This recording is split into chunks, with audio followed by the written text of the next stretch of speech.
O Fluminense jogou bem, mais uma vez, o Fluminense jogou bem, o Fluminense teve mais chance que o adversário, o Fluminense constrói finalizações, constrói jogadas com muita facilidade. A gente tem aí também números, né, Vini? Solta aí, Vini. Aí, põe na tela. Olha aí. Que maravilha. Sofreu um gol nos últimos 5 jogos. O Fluminense, dando mais uma parte defensiva. O Fluminense fez 20 jogos até agora na temporada, ele não foi vazado em 12. 12 dos 20 ele não foi vazado. Esse é um time que tem essa consistência, já teve várias formações, inclusive, com Felipe Melo, sem Felipe Melo na zaga, com André, sem André na zaga. É um time que tem...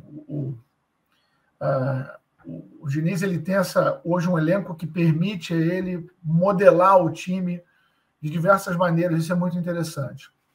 42 finalizações contra finalizações... Aí o Dudu separou até esses números XG, isso aí tu pode explicar melhor, né, Dudu? Explica isso aí, vai. Essa sopleteira não. Não, tranquilo. Bom, você falou os mais importantes, né? Que é 1 gol nos últimos 5 jogos e 42 finalizações contra e só 11 no alvo. E aí tem, né, no iScout essas métricas, né, que eles calculam, baseado no modelo estatístico, a probabilidade de ser gol cada uma dessas finalizações. Então, nesses últimos 5 jogos, estamos dizendo, sofreu 1 gol, foi aquele do Flamengo, no 4-1.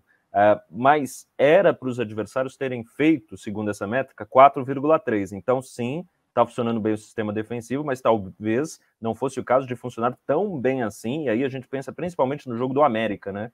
Foram muitas finalizações e apareceu ali o goleiro, ou os zagueiros, ou a ineficácia do adversário. E aí tem essa outra estatística que a gente não chegou a trazer aqui em outros momentos, mas traz hoje, que é a seguinte: a expected conceded goals é o seguinte: pega os gols esperados para sofrer, tira todas as finalizações que foram para fora, aí sobra esse número, que é o que foi no alvo. Então, essa métrica acaba medindo a participação do goleiro, né? Porque se foi no alvo e foi gol, o goleiro não pegou, né? E se foi no alvo e não foi gol, então o goleiro defendeu. Então era para o Fábio ter tomado 3,1 aí, pelo menos, e ele só tomou 1. E contando finalizações que, de repente, foram para fora, e aí o jogador estava numa boa posição, vai bater para gol, bateu para fora, e era para ter acertado o gol, aí é outro tipo de métrica, foram 4,39. Então, uma conclusão muito rápida e de um recorte muito pequeno é de que, sim, a defesa está funcionando, mas o Fábio está funcionando também nesse contexto. E o adversário está errando também, né? Isso. E acho que tem um outro detalhe. O Fernando Diniz ele já está adotando mais vezes um segundo modelo de jogo, que não é o de aproximar os jogadores e troca de passe. Ele, contra o América, inclusive, ele começou a partida optando pela bola longa. E isso quebrou o trabalho de posse de bola do Fluminense. O treinador. Ele armou o time diferente, foi uma opção do treinador. E aí, esse tipo de jogo, na bola longa, em que você deixa o campo maior, você está exposto aos ataques do adversário.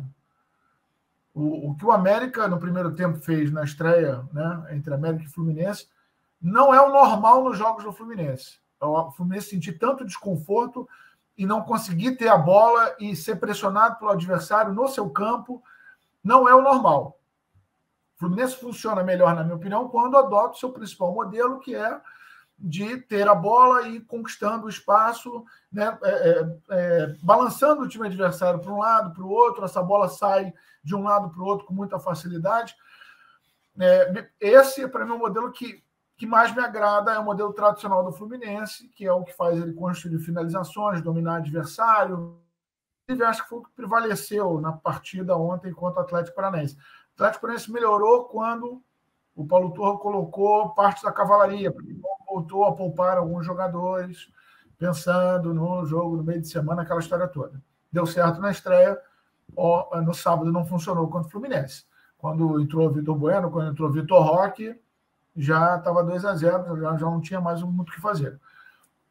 Até criou algumas situações, mas não conseguiu fazer o gol no Fluminense. E eu queria só encerrar destacando o Nino, né, cara? A gente falou tanto de defesa aqui, de ataque.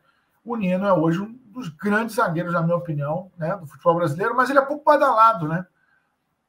A gente fala pouco do Nino. Eu acho que o Nino, cara, ele é de uma consistência, de uma regularidade. E não é nem pelos gols que ele está fazendo, já foram 4 nessa temporada. E ele tem essa capacidade. O gol que ele fez de cabeça contra o Atlético Paranaense, gente, é golaço de cabeça. É gol de centroavante classe AA. Olho aberto, testou a bola, como diz o Guga Villani, joga a luva goleirão, porque não tem como pegar. Não tem como pegar, é golaço mesmo. De um cara que sabe se posicionar dentro da área para defender e para atacar. E é uma arma importantíssima para o Fluminense. Eu acho que é um cara que merece trilhar já começar uma carreira. A Arelinha vai bem no Nino, na minha opinião. E o Nino, né, Bolis, se não estou enganado, ele foi indicado pelo Diniz na outra passagem. Ele veio do Criciúma indicado pelo Diniz na passagem do Diniz, a primeira, lá atrás, né? Isso eu não lembrava, não, Prats. Me parece que quando ele veio do Criciúma, ele trabalhou com o Diniz na primeira passagem do Diniz em 2019. Ele é um jogador que veio do Criciúma, né? Ele chegou junto com o Matheus Ferraz, outros zagueiros que chegaram à época também.